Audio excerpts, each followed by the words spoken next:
హైడ్రా విషయంలో రాష్ట్ర ప్రభుత్వానికి హైకోర్టు మొట్టికాయ వేసింది. చెరువులు, కుంటల పరిధిలో భవన నిర్మాణాలకు ముందుగా అనుమతులిచ్చి ఇప్పుడు అవి అక్రమ నిర్మాణాలంటూ కూల్చివేస్తే ఎలాగని రాష్ట్ర ప్రభుత్వాన్ని హైకోర్టు నిలదీసింది. అక్రమమని తెలిసి కూడా అనుమతులు ఇచ్చి ఇప్పుడు వాటిని కూల్చివేస్తే వాటికి నష్టపరిహారాన్ని అధికారులే చెల్లించాల్సి ఉంటుందని ఉన్నత న్యాయస్థానం హెచ్చరించింది.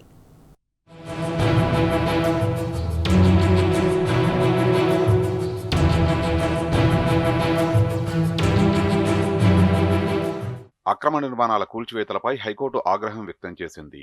మొదట అనుమతులిచ్చి ఇప్పుడు కూల్చడమేంటని నిలదీసింది. అక్రమ నిర్మాణాలకు అనుమతులిచ్చిన అధికారులపై క్రిమినల్ కేసులు నమోదు చేయాలని ప్రభుత్వాన్ని ఆదేశించింది. ఇక మీదట అక్రమ నిర్మాణాల కూల్చివేతల వ్యవహారంలో వాటికి అనుమతులిచ్చిన సంబంధిత అధికారుల ఆస్తుల జప్తునకు ఆదేశాలు జారీ చేయాల్సి ఉంటుందని పేర్కొంది. అనుమతులు ఉన్న వాటిని అక్రమ నిర్మాణాలను కూల్చివేస్తే వాటి బాధితులకు నష్టపరిహారాన్ని ప్రభుత్వం చెల్లించాల్సిన అవసరం లేదని స్పష్టం చేసింది. ప్రభుత్వం ప్రజాధనాన్ని బాధితులకు పరిహారంగా చెల్లించడానికి వీల్లేదని చెప్పింది.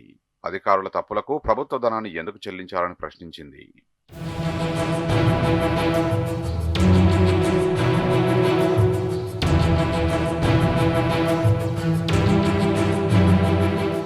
అక్రమ నిర్మాణాలకు అనుమతులిచ్చిన అధికారుల నుంచే పరిహారం మొత్తాన్ని రాబట్టాలని, వారి ఆస్తులను జప్తు చేస్తే జేజమ్మలు దిగొస్తారని కోర్టు వ్యాఖ్యానించింది.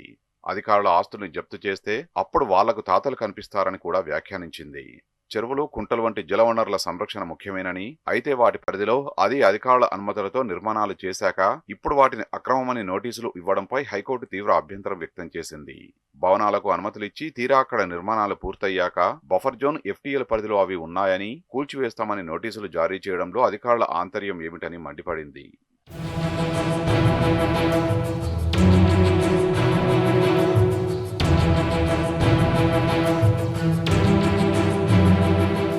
రంగారెడ్డి జిల్లా శంషాబాద్ మండలం మంగర్షికుంట బఫర్ జోన్, ఎఫ్టీఎల్ పరిధిలో నిర్మాణాల తొలగింపునకు నీటిపారుదల శాఖ అధికారులు ఇచ్చిన నోటీసులను సవాల్ చేస్తూ సచిన్ జైస్వాల్ సహా ముగ్గురు పిటిషన్ దాఖలు చేశారు. వీటిపై జస్టిస్ సివి భాస్కర్ రెడ్డి బుధవారం విచారణ చేపట్టారు.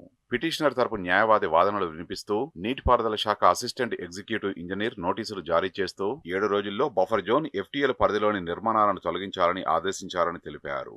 అనుమతులు తీసుకుని నిర్మించుకున్న రేకుల ఇండ్లను కూల్చివేసేందుకు చర్యలు తీసుకోనున్నారని చెప్పారు. వాదనల తర్వాత హైకోర్టు స్పందిస్తూ అధికారుల అనుమతులతో నిర్మించుకున్న ఇండ్లను కూల్చివేస్తామంటే ఎలాగని ప్రభుత్వాన్ని ప్రశ్నించింది.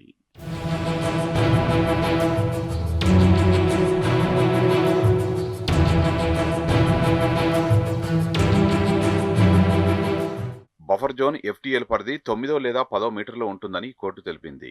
నీటిపారుదల, పురపాలక శాఖలు, గ్రామ పంచాయతీ అధికారుల అనుమతులు తీసుకుని నిర్మించిన ఇండ్లను ఇప్పుడు అక్రమ నిర్మాణాలంటే ఎలాగని కోర్టు ప్రశ్నించింది.